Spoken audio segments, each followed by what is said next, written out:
Black Phone 2 is directed by Scott Derrickson and stars Mason Thames, Madeline McGraw, Ethan Hawke, and among others. And this is the follow up to the Black Phone from 2022, in which Finney and Gwen are having to get through all past the events that took place after 4 years, and Gwen starts having these recurring dreams that are having to do with this place, this campsite that's in Alpine Lake. And if you see from the trailers, it pretty much also has to do with the grabber back. And I'll leave it there because it kind of gets into some other stuff, the reason why they go to the camp as well. Now, here's some backstory. Now, this movie was directed by Scott Derrickson, who I've been an avid fan of from a lot of his films that he's done, especially from Doctor Strange, and then also Sinister from 2012, and then even from some of his earlier works like the Hellraiser Inferno, which was his first film that he directed, that I myself find pretty underrated, but I get why it doesn't really get talked as much. But the first Black Phone from a few years ago, I found it quite a surprise. I really enjoyed it quite a lot.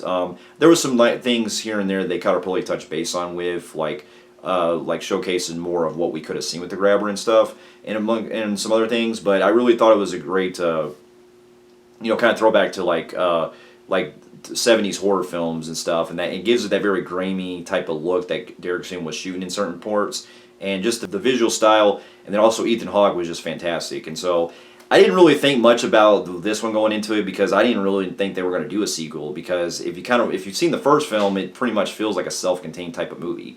There were rumors supposedly we were going to get possibly a prequel of some sorts, but I guess from what they decided was to go with a different approach where it wasn't just necessarily rehashing the first film, which I appreciate, but I can definitely see that this one going into it felt very different, because it felt like it was less like the first one, being a very grounded, so to speak, and this one taking more of a Nightmare on Elm Street supernatural type of feel. So from the trailers, I was curious, and it definitely had me interested in going into it, but I didn't really expect much going in, and upon seeing it, I can say that I enjoyed it. I thought it was pretty good, but I will say that there was some things in the first one I did prefer over this one, especially when it comes to the scares. But I do found some things in this one that I do like on the same level as far as what the first one accomplished, at least. And so, to get my pros out of the way, I thought the cast in this were great. Mason Thames and Madeline McGraw, they carried this movie, and the movie also it switches gears this time, where it seems like it's more about Gwen this time than it is about Finney, which I'm kind of hit and miss with. There's things that I appreciate the movie expands on, because this is all about tying into some things from the first film and giving some more background on things that we left out, that we explored more with, which, to be honest, I actually was interested in the way the movie plays into. I actually found myself very engaged and actually was going along with some of the twists and turns they come across, and it does have an emotional story arc that I really enjoy, especially the way they play into with Gwen and Finney's relationship, and then also the themes of family and stuff that comes into play. And so there's that. And then with the visual style alone, the way that Scott Derrickson was able to capture the dream sequences, that was definitely reminiscent of the Nightmare on Elm Street series. But he does it in a way that takes it to where it's shot in that Super 8 type of film style, which I really love. And it definitely has a great atmosphere with it being set at the campsite and the snow and everything. It was also giving me vibes of Friday the 13th, but also elements of some Stephen King type of stories, probably with the setting reminds me of Misery, or even to some extent with the Dead Zone, with the winter setting and everything. And so the atmosphere alone definitely does work. And then on top of that, it's great seeing Ethan Hawke back again as the grabber. And I'll get into some of my cons of this later, because this is some of the things I did feel like the movie could have really done more with. But when he's on screen and when he's actually going throughout the film, he carries it, and he's really intimidating, like he was in the first one. And they up the brutality this time too, which I appreciate.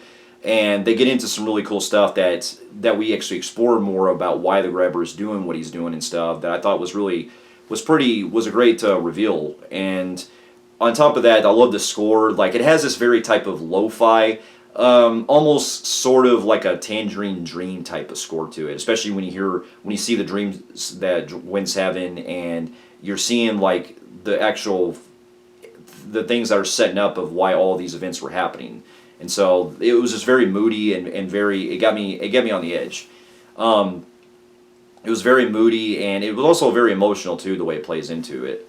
Now, if I have to get into some of my cons, I will have to say I really felt like there's some things that aren't really established, really, as far as the rules that they kind of set up in this, because I'm not going to go into detail, but the way they play into with Gwen having these dreams, it does make me really feel like the movie seems like it's trying to not really be consistent with other things about how the grabber is pretty much going after its victim, so to speak. I'll leave it there because it plays into a lot of stuff that we get into the climax. So there's that. And another thing, I felt like the movie could have used a lot more with the grabber himself, because even though his presence is had throughout, it feels like he's missing for majority of time on screen, because most of it is dealing with scenes that deal with the actual dreams of other things going on that are setting up the events, and it feels like they could have utilized a lot more of what the grabber could really do, like they did in the first film.